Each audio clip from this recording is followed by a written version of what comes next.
Hello everyone, ये है हमारा आज का नया chapter that is principle of inheritance and Wilson. इस चैप्टर को स्टार्ट करने से पहले इस चीज़ का ध्यान रखिए कि ये जो चैप्टर है इसमें क्रैम्पिंग पार्ट यानी कि जो रटने वाली चीज़ है वो बिल्कुल ना के बराबर है। हर एक चीज़ हमें डिटेल से समझनी पड़ेगी, उसका लॉजिक समझना पड़ेगा। तो ये चैप्टर काफ़ी इंटरेस्टिंग है, इंटरेस्ट बना रहेगा, दिमाग लगाना पड़ेगा। लेकिन इस चैप्टर की खास बात ये कि अगर आपने इसका बेसिक मिस कर दिया या फिर बीच के कोई क्लास मिस कर दी तो आगे आने वाले टॉपिक को आप रिलेट नहीं कर पाओगे। ठीक है, तो प्लीज शुरू से आखिर तक कंटिन्यू बने रहिएगा।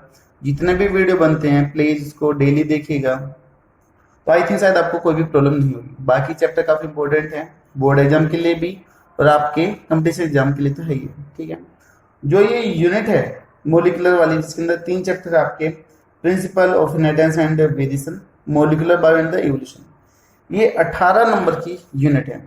तो जितने मेजर क्वेश्चन बनते हैं जो भी 5 नंबर के बनते हैं बोर्ड एग्जाम में वो लगभग इसी यूनिट से बनते हैं। ठीक है, मोलिकुलर वाले से, और कंपटीशन एग्जाम में तो ऑब्जेक्टिव बनते हैं। इंपॉर्टेंट है 12th का काफी चैप्टर। तो इस चैप्टर की शुरुआत हम करते हैं 2 टर्म से। सबसे पहले बेसिक लेके चलते हैं principle of inheritance and variation. 2 term use करी गई है, एक है इनहेरिटेंस और दूसरी है वेरिएशन। तो हम बात करते हैं फर्स्ट वन इनहेरिटेंस की। इनहेरिटेंस क्या है? A branch of science which deal about the principle of heredity, कि जो हेरिडिटी है वो किस तरीके से हो रही है, उस प्रोसेस को जो पढ़ेगा वो क्या कहलाएगा? इनहेरिटेंस कहलाएगा। तो सबसे पहले हमें ये पता करना कि हेरिडिटी क्या होती है। तो सबसे पहले हम आते हैं हेरिडिटी के ऊपर, उसके बाद में फिर हम आएंगे डिटेल से इनहेरिटेंस के ऊपर। तो हेरिडिटी का मतलब है कि माँ बाप के कैरेक्टर बच्चे में जाना या फिर कैरेक्टर्स का generation to generation pass out होते रहना, that is known as the heredity. तो transmission of genetically based character from parents to their offspring or from generation to generation, that is known as the heredity। ठीक है, तो हम लिख सकते हैं इट इज ट्रांसमिशन या फिर पासेज ऑफ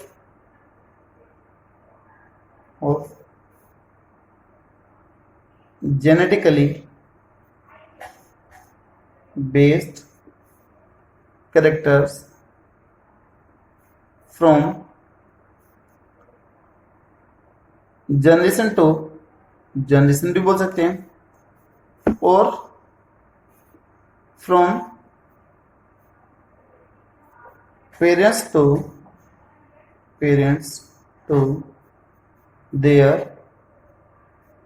offspring भी बोल सकते हैं। ठीक है, जेनेटिकली वर्ड यूज करा गया है जो जीन से रिलेटेड है। ठीक है, जो जीन से रिलेटेड है वही generation to generation pass out होगा। ऐसा नहीं है कि बाप का हेयर स्टाइल बच्चे के अंदर चला जाएगा। ठीक है, ऐसा नहीं है कि जो फादर का जो नेचर है वो बच्चे के अंदर चला जाएगा। ठीक है, ऐसा नहीं है कि जो फादर की इंटेलिजेंस है, जो उसकी डिग्री है, वो बच्चे के अंदर चली जाएगी। तो सिर्फ वही कैरेक्टर जो जीन के द्वारा कंट्रोल है वही कैरेक्टर पेरेंट्स से किसके अंदर जाएंगे? बच्चे के अंदर जाएंगे या फिर generation to generation pass out होंगे। तो वो कहलाते हैं आपकी हेरिडिटी कहलाती है। फॉर एग्जांपल देखिएगा, जैसे अगर मान लो कोई टोल पेरेंट्स है, टोल पेरेंट्स है यानी कि फादर और मदर दोनों कैसे हैं? टोल है। तो बच्चे के भी टोल होने के चांसेस कैसे हैं? ज्यादा है। कई बार ऐसा भी देखा जाता है कि एक पेरेंट्स बड़ा और एक छोटा है तो भी बच्चा लंबा हो जाता है। फॉर एग्जांपल जैसे आप देख सकते हो बॉलीवुड में अमिताभ बच्चन एंड जया बहादुरी। ठीक है, अमिताभ बच्चन जी की हाइट लगभग 6 फीट 1.5 इंच के आसपास में, जया बहादुर जी की हाइट लगभग 4 फीट 8 इंच के आसपास में। ठीक है, और जो अभिषेक बच्चन है उसकी हाइट फादर पे गई है, तो वो भी किसको शो करता है? हेरिडिटी को शो करता है। इसके अलावा हम हेयर की बात करें, अगर मान लो पेरेंट्स की हेयर कर्ली है तो बच्चे के हेयर भी कैसे होंगे? कर्ली होंगे। ठीक है, इसके अलावा अगर हम बात करते हैं कम्प्लेक्शन की बात करते हैं तो माँ बाप का कम्प्लेक्शन भी बच्चे को अफेक्ट करता है, बट 100% तरीके से वो अफेक्ट नहीं करते हैं, क्योंकि जो कम्प्लेक्शन है, स्किन कम्प्लेक्शन है, वो जीन के द्वारा तो कंट्रोल होगा ही होगा, उसके साथ में एनवायरमेंटल फैक्टर हो गए, उसकी जो डाइट हो गई, जो डेली रूटीन हो गया, वो भी क्या करता है, कंट्रोल करते हैं। तो कुल मिला के हम ये बोलते हैं कि माँ बाप के कैरेक्टर बच्चे में जाना, that is known as the heredity बोलते हैं।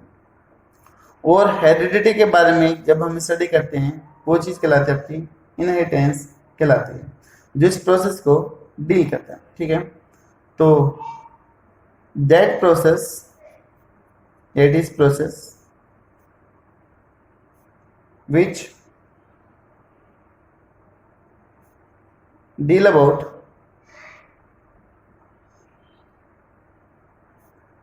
heredity। देखिए, माँ बाप के कैरेक्टर बच्चे में गए तो वो चीज कहला रही है हेरिडिटी, बट कैसे जा रहा है उसका प्रोसेस क्या है, वो चीज क्या कहलाएगी, इनहेरिटेंस कहलाएगी। तो आई थिंक शायद पहले टर्म क्लियर हो। हेरिडिटी में हम बोलते हैं कि heredity follow like beget like, heredity follow like begets like, यानी कि जो चीज जैसी है हेरिडिटी से, वैसी वो क्या करेगी, प्रोड्यूस करेगी। ठीक है, जो मेंबर है वो खुद के ही जैसे मेंबर को क्या करेगा, प्रोड्यूस करेगा। ठीक है, each organism produce a new organism of same type, खुद के जैसे टाइप का एक नया ऑर्गेनिज्म प्रोड्यूस करेगा। जिसे मान लो एग्जाम्पल की अगर हम बात करें तो जो मेज है, मक्का है, वो मेज प्लांट को प्रोड्यूस करते हैं by the help of the मेज सीड। मैंगो का ट्री है, उससे मैंगो की फॉर्मेशन होती है। कैट है, वो कैट को ही प्रोड्यूस करते हैं। इसी तरीके से ह्यूमन है, वो ह्यूमन को ही प्रोड्यूस करेगा। तो कुछ ना कुछ कैरेक्टर ऐसे हैं जो माँ बाप से बच्चे के अंदर जा रहे हैं और खुद का ही जैसा ओरिजिन प्रोड्यूस करवा रहे हैं। तो वही चीज क्या है, दैट इज द हेरिडिटी है। ठीक है, तो जैसे मैंगो मैंगो को प्रोड्यूस कर रहा है, कैट कैट को, ह्यूमन ह्यूमन को। तो कुछ ना कुछ चीज आगे जनरेशन में जा रही है जो सेम टाइप ओरिजिन को प्रोड्यूस करवाने के लिए क्या है, रेस्पॉन्सिबल है। वही चीज क्या कहलाती है, आपकी हेरिडिटी कहलाती है। ठीक है, अब जो इतने भी इंडिविजुअल आए हैं, जैसे मान लो मैं बोलूँ कि पेरेंट्स है, ठीक है, उनके 2 या 3 सिबलिंग है। ठीक है, उनके 2 या 3 बच्चे। ठीक है, जो सिबलिंग है, क्या वो 100% एक दूसरे से मैच करेंगे? नहीं भाई, जो हमारे भाई बहन है, क्या उनकी शक्ल हमसे क्या 100% मैच करती है? नहीं करती। कुछ ना कुछ तो डिफरेंस होते हैं। किसी की हाइट मान लो 6 फीट है, किसी के 5'11" है, किसी की 5'10" है। ठीक है, जैसे मान लो किसी का कम्प्लेक्शन बिल्कुल फेयर है, किसी का थोड़ा सा ब्रिटिश हो गया, किसी का बहुत ज्यादा एक्स्ट्रा वाइट हो गया। ठीक है, इसी तरीके से मान लो किसी की हेयर स्ट्रेट हो गई, किसी के थोड़े से कर्ली हो गए, तो ये भी एक डिफरेंस आ सकता है। तो 100% सिमिलरिटीज नहीं होगी, कुछ ना कुछ डिफरेंस होगा। इवन उनकी वॉइस के अंदर भी डिफरेंसेस होते हैं। तो कभी भी 2 इंडिविजुअल एक दूसरे के सेम नहीं होते हैं, और उसी डिफरेंस को हम क्या बोल देते हैं, वेरिएशन बोल देते हैं। कि जो भी 2 इंडिविजुअल हैं एक स्पीसीज के, उनके बीच में जो भी डिफरेंस है, वही डिफरेंस क्या कहलाएगा, वेरिएशन कहलाता है। ठीक है, तो डेफिनेशन देख लेते हैं वेरिएशन की। तो डेफिनेशन देखते हैं second, that is variation. Variation क्या है? इंडिविजुअल्स ऑफ सेम स्पीसीज, ठीक है, have some differences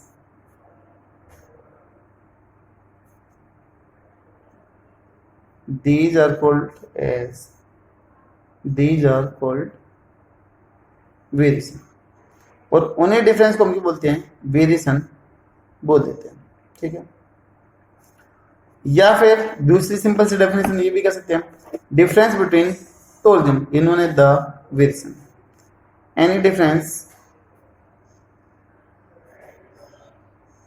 between two organism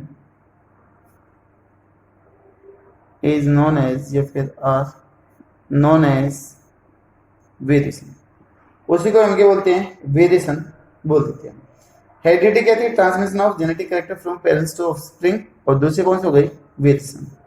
अब हमने दो टर्म्स पढ़ लिए, the one is the heredity, और जो दूसरी टर्म है दैट इज वेरिएशन। ठीक है, और एक साइंस की वो ब्रांच जो हेरिडिटी और वेरिएशन दोनों को एक साथ डील करे, जो दोनों को स्टडी करे, तो that branch is known as the genetics. ठीक है, तो a branch of science which deal about heredity and variation known as genetics, उसको हम क्या बोलते हैं, जेनेटिक्स बोलते हैं। ठीक है, जेनेटिक्स का जो फादर बोला जाता है, पहले टर्म पे आ जाते, चलो, जो जेनेटिक्स टर्म है that is given by Bateson. Genetics term given bye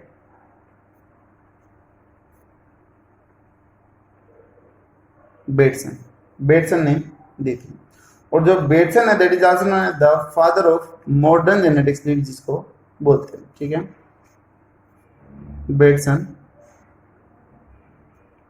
also known as father of modern genetics। किसको बोला, मॉडर्न जेनेटिक्स का। तो फिर जेनेटिक्स का फादर किसको बोलते हैं, वो भी देखते हैं, फादर ऑफ मॉडर्न जेनेटिक्स। अभी बात आ जाती है फादर ऑफ जेनेटिक्स।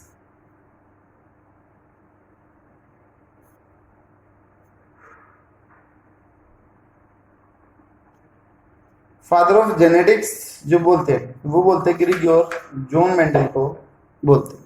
ठीक है, father of genetics that is Grigor John Mendel. ठीक है, ग्रिगोर जॉन मेंडल। कहीं कहीं पे आपको जी जे मेंडल भी मिलेगा, या फिर बहुत सारे एग्जाम में तो आपको सिर्फ और सिर्फ मेंडल ही मिलता है और कुछ नहीं मिलेगा। ठीक है, तो ये हो गया इसका बेसिक कि इनहेरिटेंस क्या है और वेरिएशन क्या है, वो चीज हमने यहाँ पर देख ली। ठीक है, अब ये जितना भी काम है इस जेनेटिक्स के अंदर, उस पूरे को हम 3 पार्ट्स के अंदर डिवाइड कर लेते हैं। जितना भी जेनेटिक्स का काम है उसको हम 3 पार्ट्स में डिवाइड कर लेते हैं ताकि हम उनको बेटर वे में स्टडी कर सकें। ठीक है, तो जेनेटिक्स में जितना भी काम किया गया मेंडल के आने से पहले उसको बोला गया प्री मेंडलिज्म बोला गया। ठीक है, वो सारा का सारा काम जो मेंडल के आने से पहले किया गया था that is known as the pre Mendelism, या फिर प्री मेंडलिज्म बोल सकते हैं। ठीक है, दूसरा, तब मेंडल जी आ गए थे, तब उन्होंने जो काम किया तो वो चीज कहलाएगी दैट इज मेंडेलियन या फिर मेंडलिज्म कहलाती है। ठीक है, और तीसरा, मेंडल जी के बाद भी बहुत सारे साइंटिस्ट आए जिन्होंने जेनेटिक्स के ऊपर काम किया। ठीक है, एक्सपेरिमेंटल जेनेटिक्स के ऊपर काफी ज्यादा काम किया, तो उसको बोल देंगे पोस्ट मेंडेलियन या फिर मेंडलिज्म बोल देंगे, पोस्ट मेंडेलियन। तो हमने इस जेनेटिक्स को 3 पार्ट में डिवाइड कर दिया अकॉर्डिंग टू अवर कंफर्ट, ताकि हम इसको आसानी से स्टडी कर सकें। ठीक है, अब इन तीनों को एक एक करके हमें डील करना है। इसमें से जो सबसे ज्यादा इंपॉर्टेंट है for the board exam and the competition exam that is Mendelism and the post Mendelism. ठीक है, दोनों काफी इंपॉर्टेंट है कॉम्पिटिशन एग्जाम के लिए खास करके पोस्ट मेंडलियम जो डिजीज वाला जो पार्ट है वो काफी जरूरी है, ठीक है। जो सबसे कम इम्पोर्टेंट है, जहां से ना बोर्ड एग्जाम में क्वेश्चन बनते हैं और ना जहाँ पे कंपटीशन एग्जाम में क्वेश्चन बनते, पहले कभी बनते थे, ठीक है, काफी पहले बनते थे, बट अभी नहीं बनते यहाँ से क्वेश्चन, वो है प्री मेंडलिज्म। ये इतने जरूरी नहीं है, बट हमें इसका बेसिक पढ़ना पड़ेगा, ठीक है। तो ज्यादा डिटेल से नहीं चलेंगे, जो इसकी मेन थ्योरीज है वही हम यहाँ पर डील करते हैं, ठीक है। तो फर्स्ट वन हम आ जाते हैं सबसे पहले किसके ऊपर, प्री मेंडलिज्म पे आ जाएंगे। जो मेन थ्योरी कुछ 4-5 उनके बारे में हम यहाँ पे पढ़ेंगे। तो फर्स्ट वन है दैट इज प्री मेंडलियम या फिर मेंडलिज्म। वो सारा का सारा काम जेनेटिक्स में जो मेंडल के पहले किया गया वो क्या कहलाया, आपका प्री मेंडलिज्म कहलाएगा, ठीक है। और इसमें जितनी भी थ्योरी आई उन सभी थ्योरी को एक साथ में बोल दिया है थ्योरीज ऑफ ब्लेंडिंग इनहेरिटेंस, ठीक है। तो ऑल दोज थ्योरीज और work which were performed before Mendel, ठीक है, नेम है तन बड़ा करते हैं, बिफोर मेंडल, इन्होंने द प्री मेंडलिज्म, ठीक है। और जितने भी थ्योरी इसके अंदर आएगी उन सभी थ्योरी को हम एक साथ में बोलते हैं and all theories are collectively known as, क्या बोलते, that is theories of blending inheritance। एक वर्ड यहां पर यूज हुआ that is blending, ब्लेंड करना। ब्लेंड का मतलब होता है मिक्सअप। हमारे किचन में होता है ब्लेंडर, मिक्स करने वाला, mixer, juicer, grinder, blender. Blend करने वाला जो एक हाथ की छोटी सी मशीन होती है जिससे आप किसी भी चीज को मैशअप करके मिक्स कर सकते हो, वो चीज कहलाती है ब्लेंडर, ठीक है। तो थ्योरीज ऑफ ब्लेंडिंग इनहेरिटेंस, इन सभी थ्योरी का ये मानना था कि जो माँ बाप के कैरेक्टर हैं वो बच्चे में जाके क्या हो जाते हैं, ब्लेंड हो जाते हैं, मिक्सअप हो जाते हैं, इसीलिए क्या बोला गया, इसको थ्योरीज ऑफ ब्लेंडिंग बोला गया, ठीक है। According to these theories all parental characters get mix up बोल दूं या फिर get blend, ठीक है। वो इसीलिए इसको क्या बोला गया, ब्लेंडिंग इनहेरिटेंस बोला गया। अब इसके अंदर कौन कौन सी थ्योरी दी गई वो हमें यहाँ पर देखना, जो फेमस है वो देखते हैं। तभी थ्योरी पढ़ेंगे तो इवन सुनने में भी बड़ा अजीब से लगेगा कि ऐसे ऐसे भी थ्योरी दी गई है, ऐसे ऐसे फेमस साइंटिस्ट के द्वारा। अभी सुन के बड़ा अजीब से लगता है, पहले उनको लगता था कि थ्योरीज सही है, लेकिन बाद में पता चला कि जितने भी थ्योरी वो सारी की सारी नेग्लेक्टेड है, सभी के अंदर कुछ ना कुछ कमी, तो इन सभी को रिजेक्ट कर दिया गया है, कोई भी थ्योरी में से एक्सेप्टेबल नहीं है। लेकिन फिर भी हमें पढ़ना पड़ेगा, एक बार आइडिया लेना पड़ेगा कि कौन कौन सी थ्योरी है, ठीक है। फर्स्ट वन जो theory that is moist vapour theory.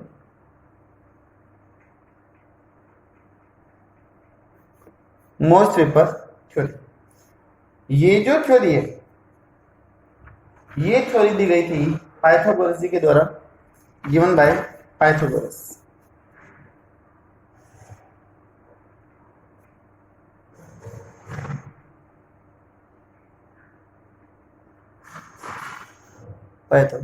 ठीक। इस थ्योरी का ये मानना था कि जो मेल और फीमेल है वो कुछ मॉइस्ट वेपर्स क्या करते हैं, सिक्रेट करते हैं, ठीक है, जिसकी वजह से वो क्या करेंगे, जुड़ेंगे और वो फिर क्या करेंगे, एक्सप्रेस करेंगे बच्चे के अंदर, ठीक है। तो इस थ्योरी का ये मानना था कि दोनों पेरेंट्स कुछ वेपर्स रिलीज करते हैं जो हर एक ऑर्गन क्या करेंगे, कुछ वेपर्स रिलीज करेंगे, और ये जो वेपर्स है वो इंटरक्रॉस के दौरान, फिजिकल कॉन्टेक्ट के दौरान क्या करेंगे, मिक्सअप हो जाएंगे, जिससे अलग अलग बॉडी पार्ट बनेंगे किसके, बच्चे के। तो ये थ्योरी थी आपकी मॉइस्ट वेपर थ्योरी। ठीक है, फिर भी चलो मैं लिख देता हूँ इसमें कि according to this theory each organ of body of male and female will produce, if it produce moist vapor during coitus. Coitus का मतलब फिजिकल कॉन्टेक्ट के दौरान। ठीक है, which get mix up and form different body parts of embryo. जो vapour बने थे वो कोइटिस के दौरान आपस में जुड़ेंगे, बच्चे के अंदर जाएंगे, और वो जो वेपर थे जो सभी ऑर्गन से निकले थे वो जुड़ने के बाद में बच्चे के ऑर्गन्स को क्या करेंगे, डेवलप करेंगे। ठीक है, ये थी पहली theory, that is moist vapour theory. इसी तरीके से दूसरी theory I, that is fluid theory. In theory का रियलिटी से कोई लेना देना नहीं है, सिर्फ हमें यहाँ पर देखना। ठीक है, fluid theory. This theory given by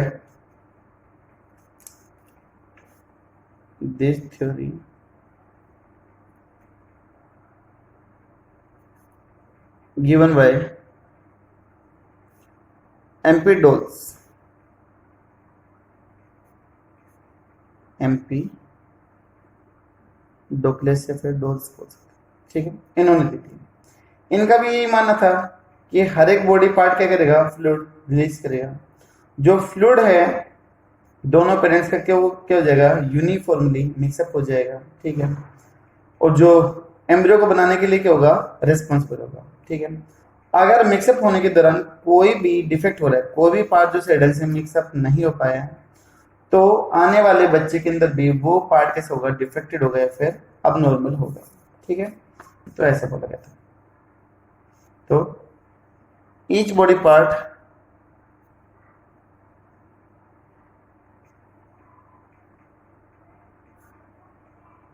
will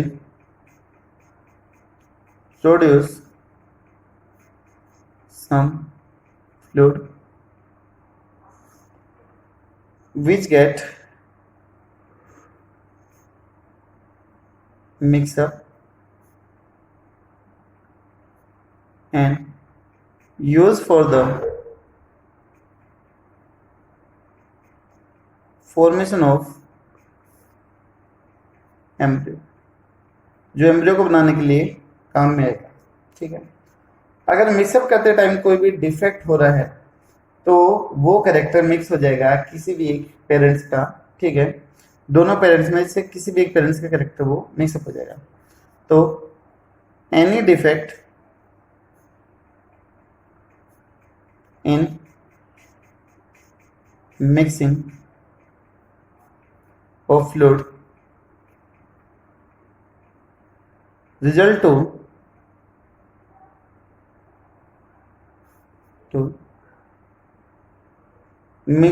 missing of character of one parent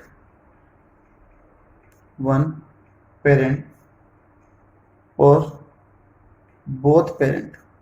ठीक है, जो सडन से मिक्सअप नहीं हो पाया वहां से वो कैरेक्टर क्या हो जाएगा, मिस हो जाएगा। ठीक है, थर्ड है reproductive blood theory. Third one is the reproductive blood theory. ये जो थ्योरी है वो ये बोलती है कि दोनों पेरेंट से कुछ प्योर ब्लड आएगा, ठीक है, लेकिन जो ज्यादा प्योर होगा वो किसका होगा, मेल का, और जो फीमेल का है उसके कंपेरिजन में कैसा होगा, इम्प्योर होगा। मिक्सअप करेंगे तो दोनों पेरेंट्स के कैरेक्टर दिखाई देंगे, बट प्योर किसका था ज्यादा, मेल का, तो इसलिए जो बच्चा होगा वो ज्यादा किससे मैच करेगा, फादर से ज्यादा मैच करेगा, या फिर बच्चे के कैरेक्टर किससे ज्यादा मैच करेंगे, फादर से ज्यादा मैच करेंगे, ठीक है। और जो ये थ्योरी थी that is given by Aristotle, bye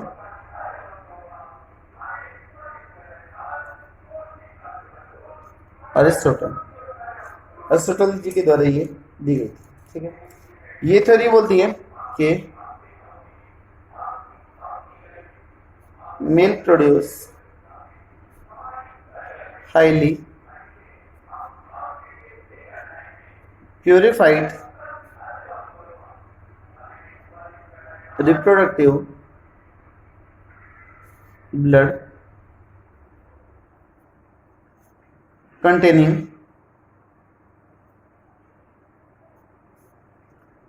nutrients from all body parts। यानी कि जो मेल से जो फ्लूइड आ रहा है वो प्योर ब्लड है, काफी ज्यादा प्योर है, और जिसके अंदर क्या है, न्यूट्रिएंट है सभी बॉडी पार्ट्स के लिए। फिर फीमेल की बात करें, female also produce fluid which is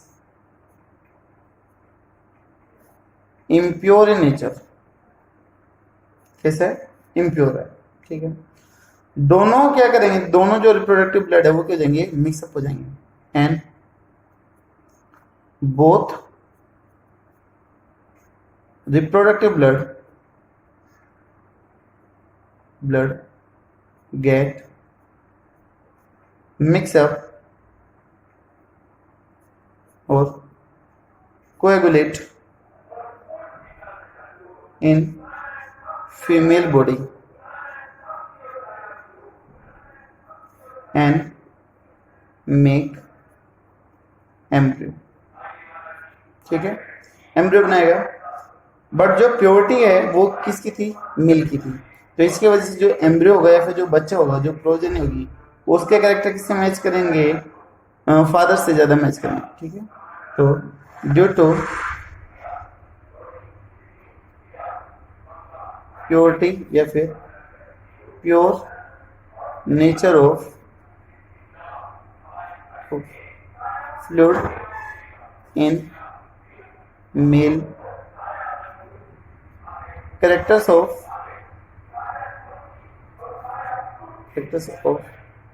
offspring या फिर baby is are more similar to father। तो किससे ज्यादा मैच करेंगे, फादर से ज्यादा मैच करेंगे, ठीक है। ये थी आपकी तीसरी theory that is reproductive theory. अभी कंप्लीट नहीं हुई है, नेक्स्ट वीडियो में हम बात करते हैं प्री फॉर्मेशन थ्योरी की, बात करते हैं पैरेंजेनेसिस थ्योरी की बात करते हैं, ठीक है। Thank you so much.